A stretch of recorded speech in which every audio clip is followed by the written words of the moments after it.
New York शहर में एक 7 मंजिला घर, इस घर के एंट्रेंस पर दर्जनों नकली आंखें फ्रेम करके लगी है। बीच के हॉल में एक स्कल्पचर लटका है, एक दुल्हन का स्कल्पचर जो रस्सी पकड़कर झूल रही है। और ऑफिस में एक टैक्सीडर्मी करके प्रिजर्व किया हुआ टाइगर बैठा है। इसी ऑफिस के कोने में एक शेल्फ है और इस शेल्फ पर रखी है लोलिता की फर्स्ट एडिशन, एक इनफेमस नॉवल जिसमें एक आदमी एक माइनर लड़की को अब्यूज करता है। ये किसी मूवी का सेट नहीं था। इस घर में डिनर करने दुनिया के सबसे पावरफुल लोग आते थे। वो यहाँ बैठते थे, खाना खाते थे और हंसते थे। ये सब करते हुए देख उनके ऊपर मौजूद हिडन कैमरास उन्हें रिकॉर्ड कर रहे थे। यहाँ के बेडरूम में भी एक कैमरा लगा था जो बिस्तर के ठीक ऊपर मौजूद था। ये घर था दोस्तों जेफरी एप्स्टीन का। इस घर में डिस्प्ले पर जो फोटोज लगी थी उनमें एप्स्टीन एक फोटो में पोप जॉन पॉल II के साथ, एक में इलॉन मस्क, एक में क्यूबा के फॉर्मर प्रेसिडेंट फिडेल कास्ट्रो, एक में former US president bill Clinton, एक में current US president Donald Trump और एक में सऊदी अरेबिया के क्राउन प्रिंस मोहम्मद बिन सलमान के साथ थे। बगल में ही एक $1 का नोट था जिसमें बिल गेट्स ने साइन किया हुआ था। और यहाँ पर सबसे शॉकिंग बात यह थी कि यही जेफरी एप्स्टीन एक ट्रैफिकिंग रैकेट चलाता था जिसमें इसने सैकड़ों माइनर्स और महिलाओं को अपना निशाना बनाया। लेकिन उसके बाद अब 30 जनवरी को कुछ ऐसा हुआ जिसने पूरी दुनिया को हिलाकर रख दिया है। यूएस जस्टिस डिपार्टमेंट ने एप्स्टीन फाइल्स ट्रांसपेरेंसी एक्ट के तहत 30 लाख से ज्यादा पेजेस की और फाइलें रिलीज कर दी है। इनमें 1,80,000 से ज्यादा फोटोज और 2,000 वीडियोस भी शामिल हैं। डॉक्यूमेंट्स में कई सारे और नाम, कई सारी और खौफनाक कहानियां निकली हैं जिन्होंने सबको चौंका कर रख दिया। इसमें presidents, prime ministers, princes, billionaires तो थे ही, लेकिन इस बार नाम आया इंडिया के प्राइम मिनिस्टर नरेंद्र मोदी का, पेट्रोलियम मिनिस्टर हरदीप सिंह पुरी का और इंडस्ट्रियलिस्ट अनिल अंबानी का। इंडिया के बाहर देखें तो इलॉन मस्क का भी नाम आया है जिन्होंने ट्रंप पर एप्स्टीन फाइल्स को छुपाने का आरोप लगाया था। वो खुद ही इन फाइल्स में फंस गए हैं। आज की वीडियो में आइए जानते हैं दोस्तों इस मुद्दे को और गहराई से, आखिर कैसे काम करता था पावरफुल लोगों का ये नेटवर्क। एप्स्टीन के पास पैसा था, घर था, प्राइवेट आइलैंड था, लेकिन उसके पास कुछ और भी था जो उसे अनटचेबल बनाता था। विक्टिम मारिया फार्मर ने टेस्टिमनी दी कि एप्स्टीन के मैनहट्टन घर में एक मीडिया रूम था। इस रूम में दीवार पर बहुत सारे मॉनिटर्स थे और इन मॉनिटर्स पर हिडन कैमरास का लाइव फीड आता रहता था। मारिया के मुताबिक इन स्क्रीन्स पर दिखता था toilet, toilet, bed, bed, toilet, bed, यानी कि हर बेडरूम में कैमरा, हर बाथरूम में कैमरा। 2005 में जब पुलिस ने एप्स्टीन के फ्लोरिडा वाले घर पर रेड मारी तो वहां भी उन्हें हिडन कैमरास मिले थे। और 2019 में जब FBI ने मैनहट्टन वाले इस घर पर रेड मारी तो उन्हें एप्स्टीन की सीडीज भी मिली, ताला लगाकर छिपी हुई सेफ में रखी सीडीज, और इन सीडीज पर लेबल्स लगे हुए थे। हर एक सीडी पर लिखा था young bracket name plus bracket name. पहला नाम किसी माइनर का था और दूसरा नाम किसी और का था। इसी को लेकर कुछ लोगों का कहना है कि यही एप्स्टीन का असली बिजनेस था, पावरफुल लोगों को गलत काम करते हुए रिकॉर्ड करना, सीक्रेटली उनके वीडियोस बनाना और बाद में उन सीडीज का इस्तेमाल करके उन्हें ब्लैकमेल करना। सालों तक बहुत से सेलिब्रिटीज और बड़े बड़े लोग डिनाई करते रहे कि मैं कभी एप्स्टीन के आइलैंड नहीं गया, कहते रहे कि मेरा एप्स्टीन से कोई लेना देना नहीं। लेकिन 30 जनवरी 2026 को जो ये फाइलें रिलीज हुई इसमें बहुतों की बातें झूठी साबित हुई। नए डॉक्यूमेंट्स में पता चलता है कि सर्गी ब्रिन, गूगल के को-फाउंडर, दुनिया के सबसे अमीर लोगों में से एक, ये एप्स्टीन के आइलैंड पर गए थे। एक विक्टिम ने भी टेस्टिमनी दी थी कि 1 जनवरी 2007 को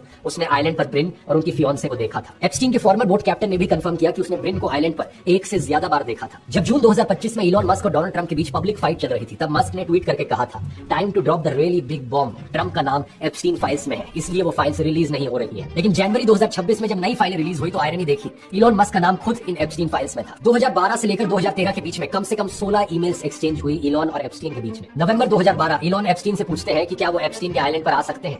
इलॉन ने लिखा what day night will be the wildest party on your island. इसके बाद दिसंबर 2012 में इलॉन लिखते हैं do you have any parties planned? I have been working to the edge of sanity, I really want to hit the party scene and let loose. Epstein case की सबसे dramatic downfall की कहानी है दोस्तों British royal family के prince Andrew की। एक victim Virginia गिफ्रे ने कहा कि उनको 17 साल की उम्र में 3 बार प्रिंस एंड्रयू ने रेप किया था। एक वायरल फोटो भी है जिसमें एंड्रयू का हाथ 17 साल की वर्जीनिया की कमर पर। और अभी लेटेस्ट रिलीज में प्रिंस एंड्रयू की एक और महिला के साथ फोटो मिली है। फरवरी 2022 में एंड्रयू ने वर्जीनिया के साथ एक लॉसूट भी सेटल किया था जिसमें वर्जीनिया को 12 मिलियन पाउंड्स दिए गए। लेटेस्ट रिलीज फाइल्स में भी एंड्रयू का नाम कई बार आता है। 2010 की ईमेल, एप्स्टीन ने ऑफर किया कि वो एंड्रयू को एक 26 साल की सुंदर रशियन औरत से मिलवा दे। एंड्रयू रिप्लाई करते हैं कि वो डिलाइटेड होंगे। एक ईमेल में एंड्रयू एप्स्टीन के साथ बकिंगम पैलेस में डिनर करने की भी बात करते हैं। सबसे शॉकिंग बात यहाँ पर यह है कि जिस औरत ने एंड्रयू को अक्यूज किया था वर्जीनिया, वो अप्रैल 2025 में आत्महत्या कर लेती है।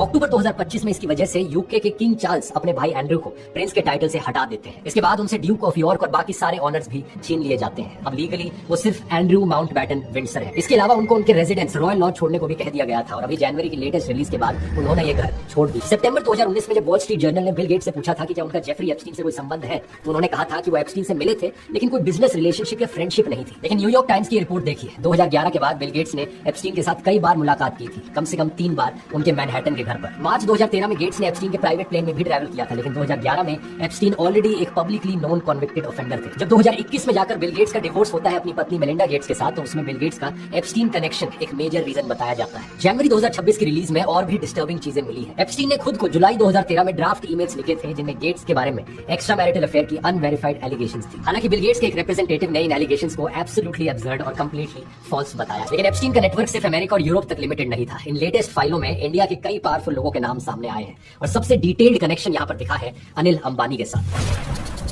फरवरी 2017 से जून 2019 तक अंबानी और एप्स्टीन के बीच टेक्स्ट मैसेजेस और ईमेल्स डॉक्यूमेंटेड है। 2 मार्च 2017 को अंबानी ने एप्स्टीन को मैसेज किया था, will need your guidance on dealing with white house for India relationship and defence cooperation. इसी तरह 16 मार्च 2017 को अनिल अंबानी ने लिखा था, leadership would like your help for me to meet Jared and Bannon ASAP. यहाँ पर जैरेड कश्नर ट्रम्प के दामाद थे जो उनके सीनियर एडवाइजर भी थे और लोग अज्यूम कर रहे हैं कि लीडरशिप का मतलब यहाँ पर इंडियन गवर्नमेंट के ऑफिशियल्स था। मई 2019 में अंबानी पर्सनली एप्स्टीन के मैनहट्टन वाले घर में भी गए थे।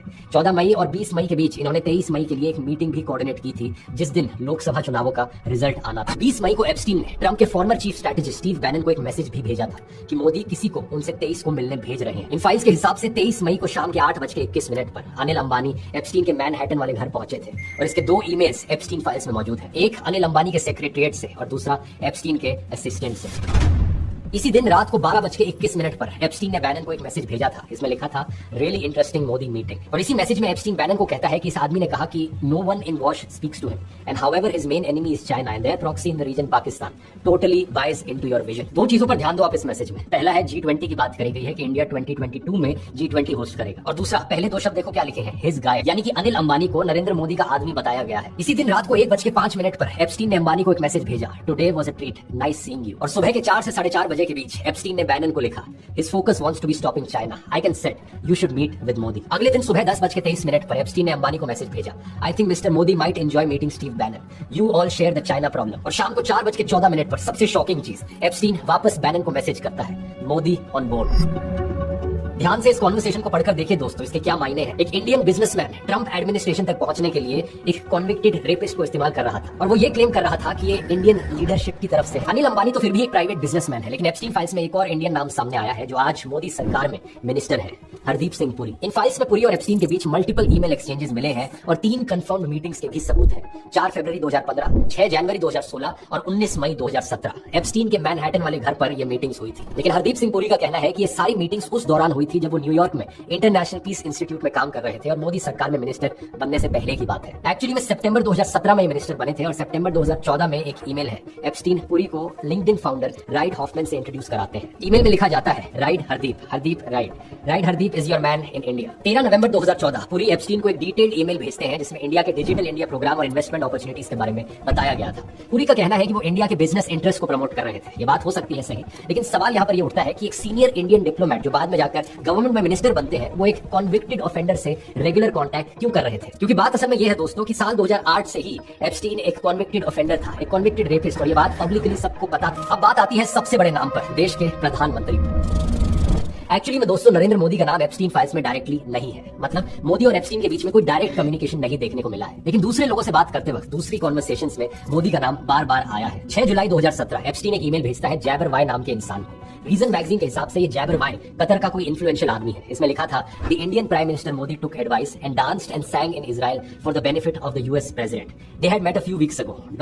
It worked. अब ये सबसे सेंसेशनल क्लेम है जिस पर बहुत कंट्रोवर्सी उठ रही है। इसका कॉन्टेक्स्ट ये है कि प्रधानमंत्री मोदी ने 4 से 6 जुलाई 2017 के बीच में इजराइल को विजिट किया था और इस विजिट के दौरान वो पहले इंडियन प्राइम मिनिस्टर बने इजराइल विजिट करने वाले। एप्स्टीन इस ईमेल में ये इंप्लाई कर रहा था कि मोदी की इजराइल विजिट में उसकी कोई एडवाइस का रोल था। एप्स्टीन के अनुसार उसी ने ही एडवाइस दिया था कि प्रधानमंत्री मोदी इजराइल जाए और वहां पर नाचे और गाए अमेरिकन प्रेसिडेंट के बेनिफिट के लिए। अब कुछ लोग यहाँ पर इस डांसिंग और सिंगिंग वाले पार्ट को लिटरली ले रहे हैं कि एक्चुअली में प्रधानमंत्री मोदी नाचे और गाए होंगे ट्रम्प के सामने, लेकिन इसका मतलब यहाँ पर मेटाफोरिकल भी हो सकता है कि इजराइल में नाचने और गाने का प्रोग्राम ऑर्गेनाइज किया और वहां पर यूएस प्रेसिडेंट के लिए कुछ पेश किया। लेकिन सवाल यहाँ पर ये उठता है कि क्या एप्स्टीन सिर्फ अपनी इमेज को बढ़ा चढ़ाकर दिखाने के लिए ऐसी बातें लिखेगा? अगर एप्स्टीन सही में ऐसी मनगढ़ंत बातें करता था तो फिर इसके बाद अनिल अंबानी कौन सी लीडरशिप का नाम लेकर उससे मिलने गए थे? और अमेरिकन प्रेसिडेंट की बात करते हुए डोनाल्ड ट्रंप का नाम इन फाइलों में कम से कम 4500 डॉक्यूमेंट्स में आता है।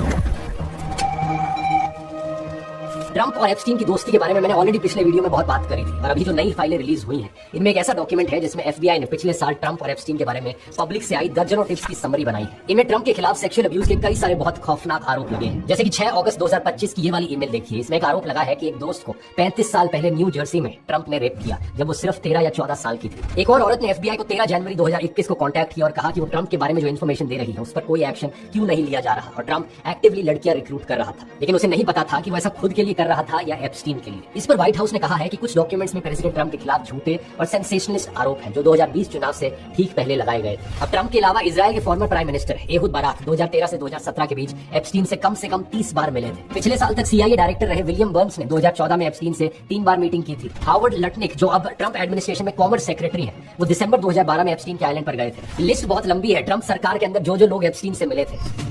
2013 में एक ईमेल में वर्जिन ग्रुप के फाउंडर रिचर्ड ब्रांसन ने एप्स्टीन को अपने प्राइवेट आइलैंड पर इनवाइट किया था और लिखा था, would love to see you as long as you bring your harem. Slovakia देश के national security adviser Miroslav Lajcak को फाइल्स रिलीज करने के बाद रिजाइन करना पड़ा क्योंकि उनकी एप्स्टीन के साथ फोटोज देखी गई। British ambassador to the United States Peter Mandelson को एप्स्टीन फाइल्स की वजह से सितंबर 2025 में ही उनकी पोस्ट से हटा दिया गया था। नई फाइल्स में पता चलता है कि 2009 में ब्रिटिश बिजनेस सेक्रेटरी रहते हुए उन्होंने एप्स्टीन को सरकारी इन्फॉर्मेशन लीक की थी। अब पुलिस ने उन पर क्रिमिनल इन्वेस्टिगेशन लॉन्च की है। दीपक चोपड़ा अमेरिका में रहने वाले एक वेलनेस गुरु और बेस्ट सेलिंग ऑथर एक ईमेल में एप्स्टीन को लिख रहे थे, God is a construct, cute girls are real. एक और ईमेल में दीपक चोपड़ा एप्स्टीन को कहते हैं, come to Israel with us, bring your girls, it will be fun to have you. इसके अलावा सबसे शॉकिंग केस है नोआम चॉम्स्की का, जिनको इंटेलेक्चुअल सर्कल्स में काफी रिस्पेक्टेड माना जाता है। उनकी एप्स्टीन से क्लोज फ्रेंडशिप थी। फरवरी 2019 में एप्स्टीन ने किसी को नोआम चॉम्स्की के नाम से एक ईमेल फॉरवर्ड किया था जिसमें लिखा था, the horrible way you are being treated in the press and public, it's painful to say, but I think the best way to proceed is to ignore it. इसी तरह से ढेर सारे लोगों के नाम एप्स्टीन फाइल्स में है। एक पैटर्न बड़ा क्लियरली दिखाई देता है। एप्स्टीन की पहुंच हर जगह थी, politics, business,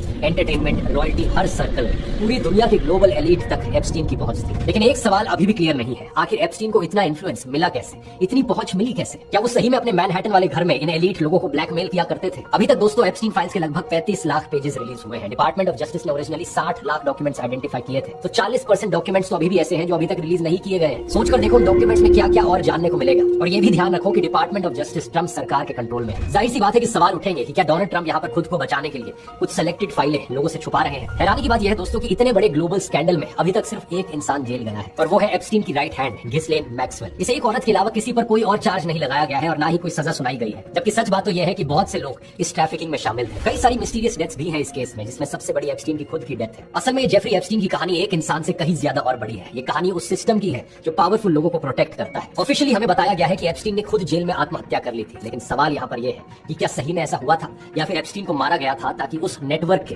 presidents, princess, prime ministers और बिलियनियर्स को बचाया जा सके। ऐसी ही एक और मिस्टीरियस डेथ थी French modelling agent John look Brunel की, जिस पर आरोप था कि वो मॉडलिंग के बहाने यंग गर्ल्स को एप्स्टीन तक पहुंचाता था। उसने भी फरवरी 2022 में पेरिस की जेल में एलिजिडली आत्महत्या कर ली थी।